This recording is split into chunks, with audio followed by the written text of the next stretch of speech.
3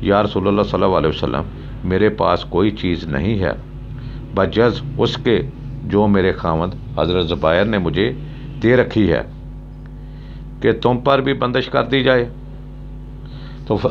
پوچھا کہ میں ایسے خرچ کر سکتی ہوں؟ تو آپ سرکار صلی اللہ علیہ وسلم نے تم خرچ کر لیا کرو، باندھ کر نہ رکھو۔ ایک اور روایت میں حضور صلی اللہ علیہ وسلم کا ارشاد پاک ہے کہ جب عورت خاوند کی کمائی میں سے اس کے بغیر حکم کے خرچ کرے تو خاوند کو آدھا ثواب ہے۔ ابھی ایک روایت میں اس کا عکس گزر چکا ہے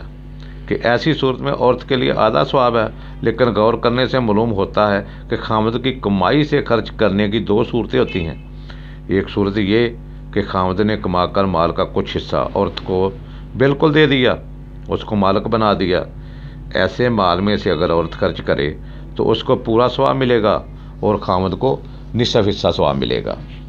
کہ خاوند تو بہرحال عورت کو دے چکا ہے، اور اگر وہ خرچ کرتی ہے تو حقیقت میں خاوند کے مال سے ہی خرچ کرتی ہے، اس لیے خاوند کو اس کا آدھا حصہ ملتا ہے۔ اور جو اس نے بیوی کو مفت کے طور پر دے دیا تو بیوی نے اس کو خرچ کر دیا، تو اس صورت میں بیوی کو اس کا پورا حصہ ثواب ملتا ہے۔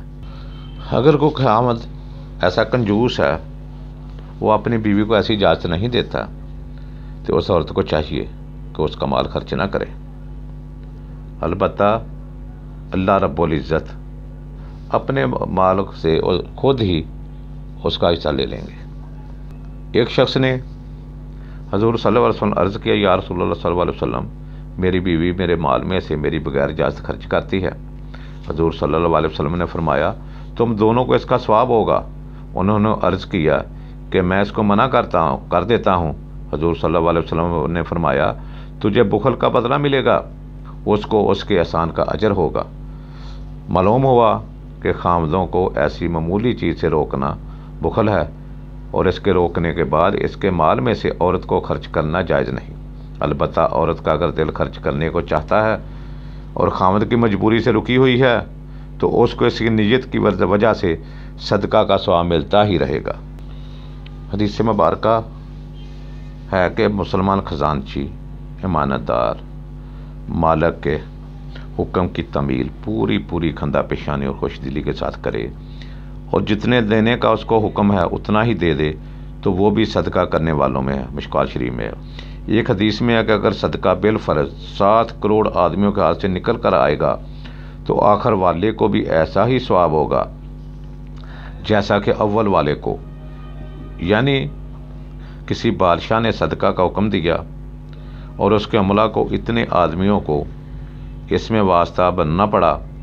تو سب کا ثواب ہوگا، یعنی اجر و ثواب کے اعتبار سے وہ بھی سب ایسے ہی ہیں جیسا کہ صدقہ کرنے والا ثواب کا مستحق ہے۔ گو دونوں کے ثواب میں فرق نہیں ہے۔ فرق اس صورت میں آئے گا کہ مالا کا ثواب زیادہ ہوگا۔ مثلا 100 روپیہ ملازم کو یا خزانچی کو دیتا ہے کہ فلاں شخص جو دروازے پر یا اپنے پاس موجود ہے دے دے، اس صورت میں یقیناً مالوں کا ثواب زیادہ ہوگا۔ اگر وہ ایک انار کسی کو دے کر کہتا ہے کہ یہ فلاں محلہ میں جا کر وہ فلاں آدمی بیمار ہے، اس کو دے آؤ، اتنی دور جانا انار کی قیمت سے بھی مشقت کے اعتبار سے بڑھ جائے، اتنی دور جانا کہ جتنی انار کی قیمت ہے اس سے زیادہ اس کی مشقت بڑھ جائے، تو اس صورت میں اس واسطہ کا ثواب اصل مالک سے بھی بڑھ جائے گا۔ جو لے کر جا رہا ہے اس کا ثواب اس صورت میں اس سے بھی بڑھ جائے گا۔ اسی طرح اگر خازن کو مال کی تحصیل میں مشقت زیادہ اٹھانی پڑتی ہو اور مالک کو بے محنت مفت میں مل جائے تو ایسے مال کے صدقہ کرنے میں یقیناً خازن کا ثواب زیادہ ہو جائے گا، اور ثواب اجرت کی اور مشقت کی قدر پر ہوتا ہے۔ یہ شریعت مطہرہ کا مستقل ضابطہ ہے۔ لیکن جیسا کہ بیوی کے لیے بغیر اذن بغیر اجازت خاوند کے تصرف کرنے کا فی الجملہ حق ہے، خازن کے لیے یعنی نوکر کے لیے یہ جائز نہیں کہ وہ بغیر مالک کی اجازت کے کوئی تصرف اس کے مال میں سے کرے، البتہ اگر مالک کی طرف سے تصور خرچ کرنے کی اجازت ہے تو اس میں کوئی ممانعت نہیں ہے۔ تو ناظرین کرام، یہ تھا آج جو میں نے آپ کو بتایا ہے بیوی اور نوکر، اس کو مال خرچ کرنے کی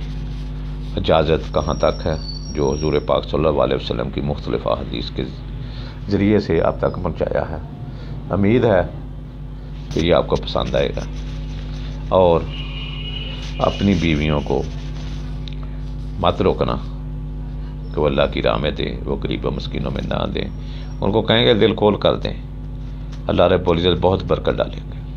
بہت بہت بہت رحمتیں کریں گے۔ یہی ہمارا دین ہمیں سکھلاتا ہے، یہی ہمارے پیارے محبوب حضرت محمد صلی اللہ علیہ وسلم کو ہم کو بتلاتے ہیں، یہی اللہ رب العزت ہم سے قرض لے کر اپنے بندوں کو دے رہا ہے، تو پھر ہم اس کے دیے ہوئے سے کیوں نہ کسی کو دیں، اس کے دیے ہوئے سے ہر کسی کو دینا چاہیے، اپنے استاد کے مطابق دینا چاہیے، جمع پونجی نہ کریں، غریبوں مسکینوں میں تقسیم کریں، تو اللہ رب العزت اس کے بدلے میں ہم سوچ بھی نہیں سکتے کہ وہ ہمیں کیا دیں گے، کتنا دیں گے، کہاں سے دیں گے، کس قدر دیں گے، یہ ہم وہم و گمان میں بھی نہیں لا سکتے۔ تو اس کے ساتھ ہی میں اجازت چاہتا ہوں، خدا حافظ، السلام علیکم وآخر دعوانا الحمدللہ رب العالمین۔